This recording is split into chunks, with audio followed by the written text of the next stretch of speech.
Alors, salut tout le monde. On fait une petite vidéo sur HDI.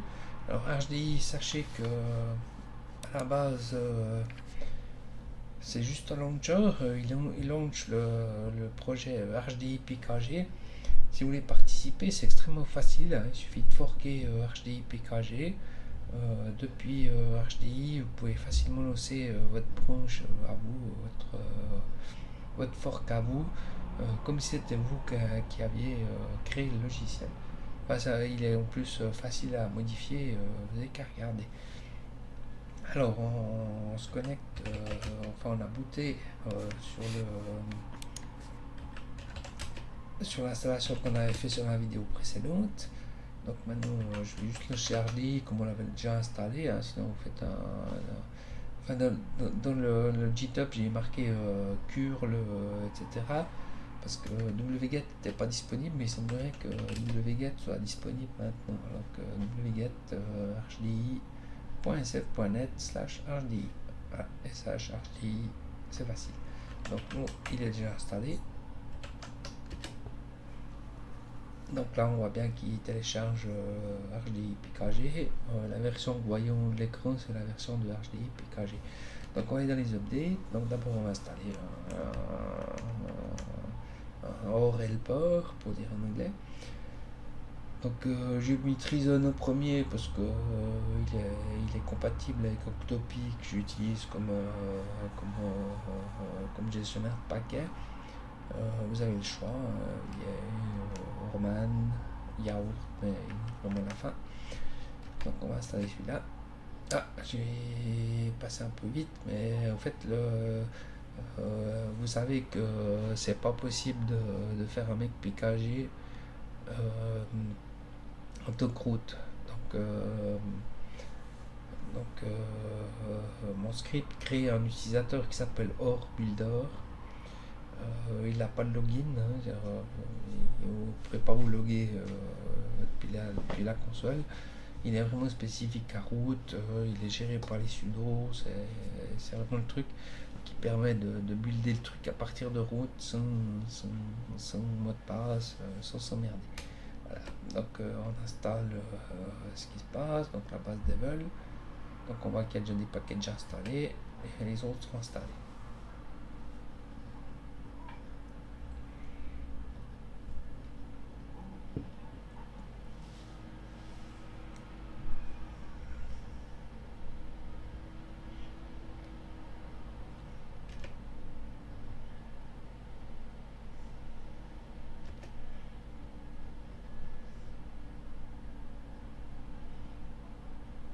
Alors voilà, Treason est installé.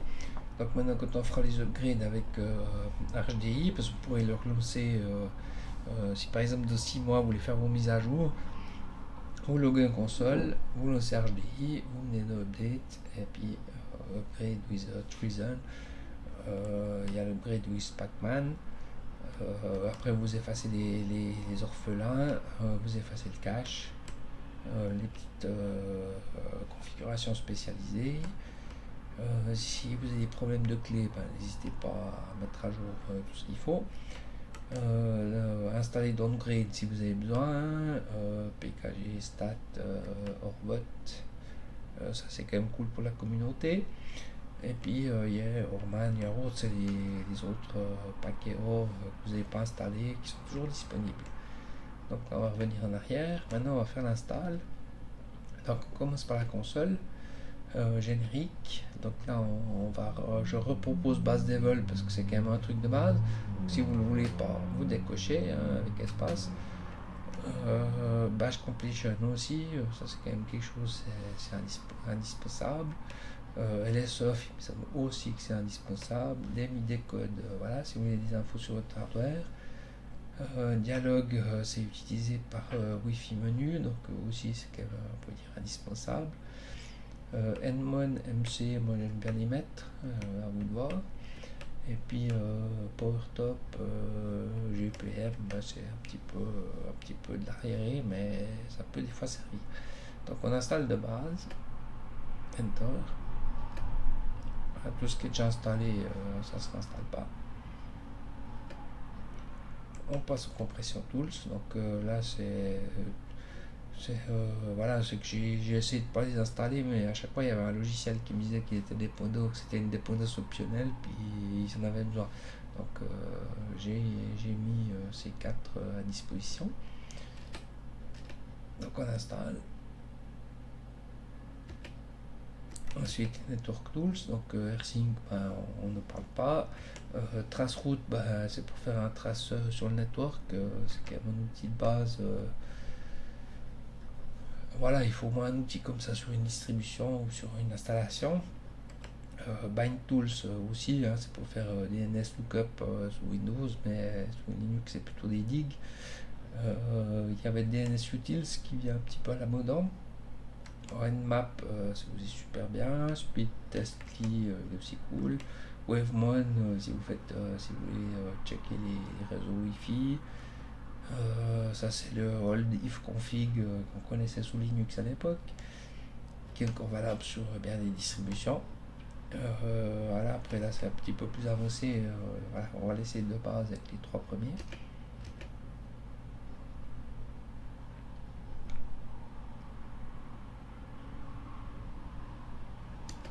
Voilà, c'est installé. Des web browsers, bah, c'est des web browsers qui fonctionnent dans le shell, là, c'est vraiment brut, mais des fois ça sert. Si vous en avez besoin, vous saurez pourquoi. Les Discovery Tools, bah, voilà, aussi, ça aussi, si vous en avez besoin, vous saurez pourquoi. Donc on va passer au système, kernel. Kernel, bah, j'ai proposé les 4 kernels qui sont dispo dans le repo officiel. Donc on va juste prendre Linux défaut, Linux étant déjà installé, il reste que les headers. On installe les headers parce que selon votre carte graphique ou ce que vous installez comme truc sur OR, des fois il y a besoin de ces headers.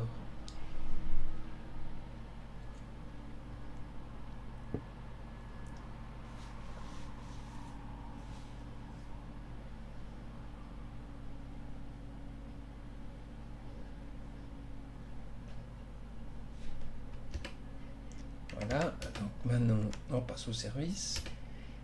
Dans les services, donc on va installer Network Manager. Par défaut, le réseau est géré par systemd. Ça pourrait être une base qui serait idéale, mais la plupart des environnements graphiques ils utilisent System Manager. Donc on va l'installer. OpenSSH, donc c'est le serveur SSH. Chrony, c'est un serveur cron pour gérer les tâches récurrentes. NTP aussi, ça pourrait être géré dans le systemd. Actuellement, j'utilise encore celui-là parce que c'est les habitudes, les anciennes habitudes. XDG Userdir, c'est un truc qui va, quand vous créez un utilisateur, il va créer des dossiers desktop, musique, images, etc. Numlock, c'est un service particulier que j'ai créé moi-même. Il va vous permettre, chaque fois que vous loguez sur un TTY, d'avoir le numlock activé. Pour moi, c'est vraiment important. Je ne comprends pas pourquoi on n'active pas ce numlock par défaut. Everjed, ça aussi, c'est un problème depuis quelques temps avec SDDM, par exemple. Il faut 5 minutes presque pour que ça démarre, parce qu'il y a un manque de génération d'entropie. Donc Everjed crée de l'entropie plus rapidement et permet le démarrage rapide. Donc à vous de voir si vous l'activez ou pas. Moi je l'active actuellement. Intel Code, bah, ça c'est aussi c'est le microcode Intel. Si vous n'avez pas un processeur Intel, il ne sera pas coché. Et puis quelques petits trucs à dispo, donc on prend par défaut. Ok. Non, on va juste mettre Everjed. Ok.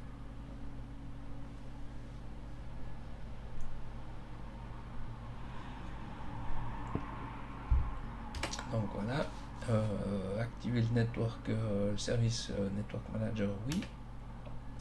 Alors comme on avait activé des HCPCD et qu'on active System Manager, donc il nous propose de désactiver des HCPD, bien entendu, oui. Le SSH serveur on l'active, le Chrony on l'active, le NTP serveur active. Voilà un petit peu d'explication sur le Numlock service. On l'active. le jet dans l'active, et voilà, file system. Alors sur file system, j'ai coché un petit peu les file system les plus standards. Si vous avez du multi-boot avec Windows, vous cocherez peut-être OS Prober. Moi j'utilise Snapper, c'est un petit peu, ça fait des snapshots, j'utilise ça avec ButterFS. C'est un petit peu comme les versions précédentes sur Windows. C'est vraiment bien, mais voilà, j'ai pas testé avec les autres systèmes de fichiers. Après, voilà, j'avais un vieux serveur Windows, donc j'utilisais Samba à l'époque. Maintenant, j'ai serveur Linux, donc j'utilise SSHFS. Après, il y a encore quelques trucs à dispo selon vos besoins, on part par défaut, on en reste là. Donc on installe ce qu'il faut.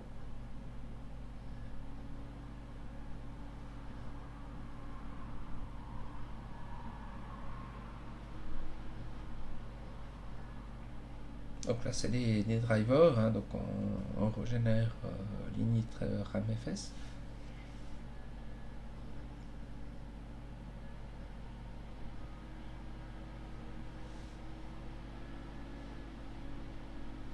Et c'est prêt.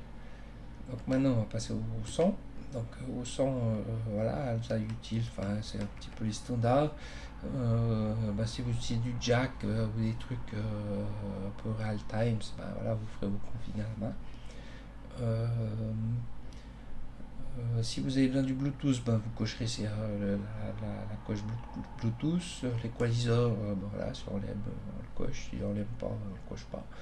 Moi je l'aime pas trop. Et on passe à OK. Et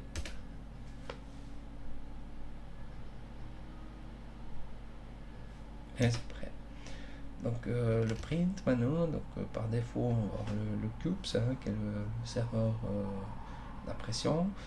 GoScript qui est on peut dire le projet open source qui crée les PDF, et CUPS PDF qui est l'imprimante PDF qui sera disponible à n'importe qui n'a pas d'imprimante. Et puis après il y aura les drivers HP, Gutenprint, etc. Donc on va l'installer de base. Donc je rappelle que là pacman-s, needed, cups, GoScript, on voit la commande.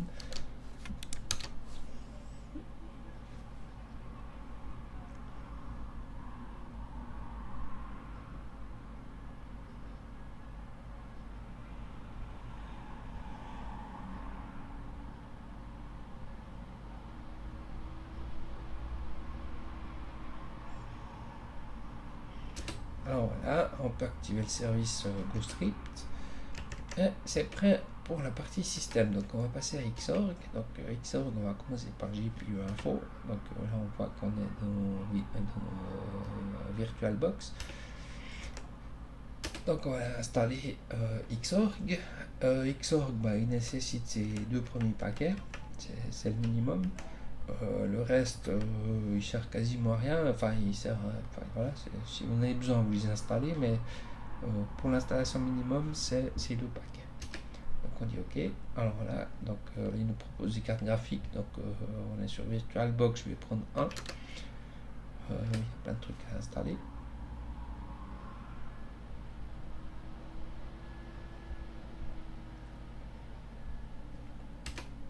Voilà. Les fontes. Ce qui s'appelle défaut, c'est au fait ce que j'ai trouvé sur la page du wiki de Arch Linux, qui disait que si on voulait pas être embêté, il fallait installer toutes ces polices. Donc on installe ces polices.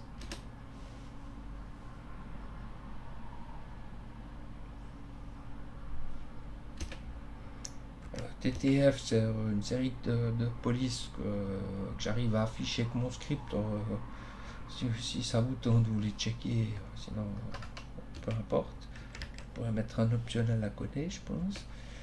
Input device, par défaut c'est libinput. Alors de toute façon il est déjà installé. Si on dit OK, il nous dit voilà, rien à faire. Et il reste les vidéo drivers, donc les open source, hein, selon vos besoins, ou les propriétaires. Ici on est sur VirtualBox, on va prendre ça. Alors on a des KMS ou module Arch. Moi j'utilise module Arch parce que les KMS, il faut chaque fois recréer l'init RAMFS, c'est un peu, voilà, ça prend du temps. Si vous avez un kernel custom, bah voilà, vous êtes obligé, mais sinon, autant utiliser le module Arch. Alors c'est parti.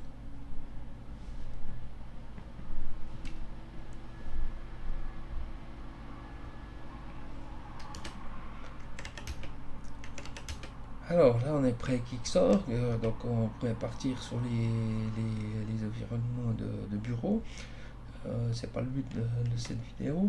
Donc voilà ce qui va suivre.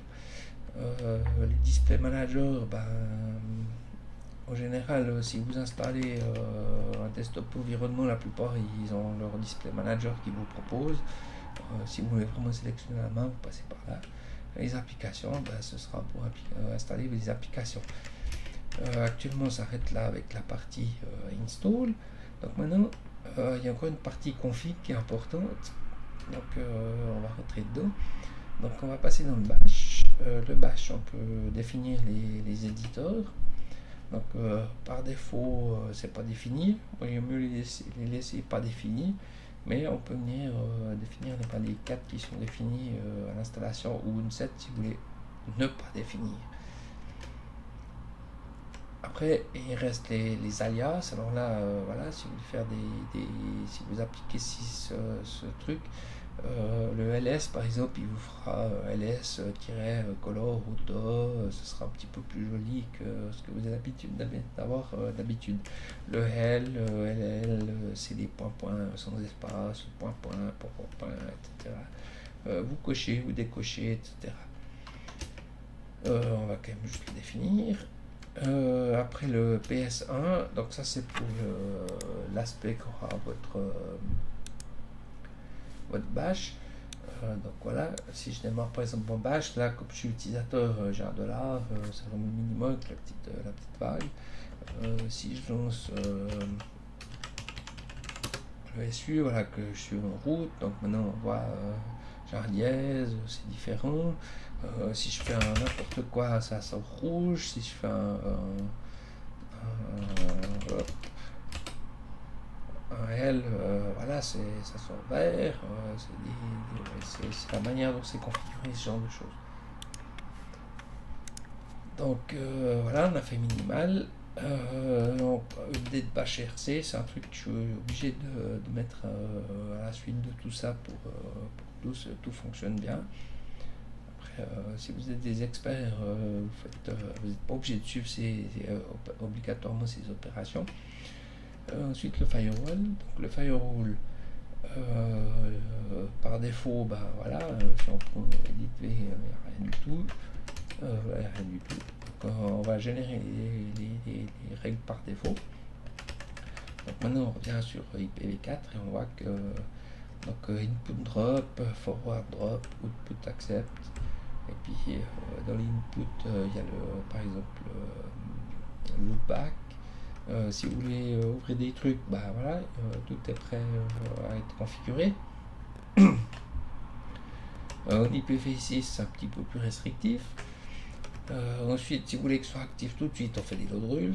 Et si vous voulez que ça soit activé à chaque démarrage, on fait un start à boot. Voilà, c'est parti. Donc le firewall est configuré. Donc maintenant on passe aux users, donc on va créer un user, on va l'appeler mat. Il faudra un mot de passe, c'est toujours passvd, 1, 2, 3, 1, 2, 3, on s'embête pas, c'est le démo. Et on passe au sudoers, donc je vais ajouter mat doc sudoers, et voilà, c'est parti. Et Xorg, donc maintenant on va créer le clavier, les locales, les trucs pour Xorg. Donc pour moi c'est H. On va prendre PC 104, ça peut être sous 5, c'est à peu près la même chose. Là pour moi c'est FR. Et puis là ça pourrait être CTRL backspace qui est dans le nom par défaut, mais sinon ça va aussi très bien. Donc voilà la commande que l'on sait. Et si on va aller éditer, voilà ce qui a été marqué dans /etc x11 xorgconf.d 00 keyboard.conf. C'est ça qui définit le clavier sur l'interface graphique. Donc encore groupe, parce que attendre 5 secondes à chaque démarrage c'est infernal, donc on met 1 seconde, on dit oui, et on nous demande de régénérer le groupe CFG, donc oui. Donc là on a installé, on va faire un petit reboot, on a installé Xorg, les drivers graphiques, la souris, un petit peu tout ce qui est important, les services de base, la primote. Ça dépend toujours aussi vite. Si on fait un df-h, on voit que ça consomme 2,4 Go de disque dur, hein, c'est rien du tout. Puis c'est vraiment déjà un système de base vraiment bien. Si on fait un ping google.ch, ça répond. Donc c'est plutôt efficace. Donc il y a plutôt à faire un shutdown now pour terminer la machine. Allez, bye.